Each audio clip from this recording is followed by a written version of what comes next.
ഇവിടെ നാം എന്തെല്ലാം നേടാൻ ശ്രമിച്ചാലും എന്തെല്ലാം നേടിയാലും അതെല്ലാം ഒരു ദിവസം ഉപേക്ഷിക്കേണ്ടി വരും. മഹാധനികൻ പരമദരിദ്രനാകുന്ന സമയമുണ്ട്.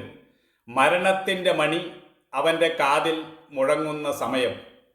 ക്ഷണിക്കാതെ വരുന്ന അതിഥിയാണ് മരണം. അത് ഒരാളുടെ ജീവിതത്തിൽ എപ്പോൾ കടന്നു വരുമെന്ന് ആർക്കും പറയുവാൻ കഴിയുകയില്ല. അത് വന്നു കഴിഞ്ഞാൽ പിന്നെ അതിനെ സ്വീകരിക്കുവാനേ നിവൃത്തിയുള്ളൂ. ജീവിതം അജ്ഞാതമായ ഒരു യാത്രയാണ്. അത് ഒരു നദി പോലെ ഒഴുകുന്നു. നമുക്കൊരിക്കലും അതിൻ്റെ ഗതിയെ തടയുവാനാകില്ല. നമ്മൾ ആഗ്രഹിച്ചതും ചിന്തിച്ചതും ഒന്നുമല്ല നടക്കുന്നത്. നമ്മൾ നടക്കുമെന്ന് കരുതിയത് നടന്നില്ല.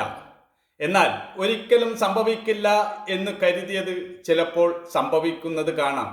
നമ്മൾ ചിന്തിച്ചതും നെയ്തു കൂട്ടിയതുമൊക്കെ ചിലപ്പോൾ തകിടം മറിയുന്നത് കാണാം. അതുകൊണ്ടാണ് പറയുന്നത്, ജീവിതത്തെ ബുദ്ധി കൊണ്ടും യുക്തി കൊണ്ടും ഒന്നും വിലയിരുത്തുവാനാവില്ല.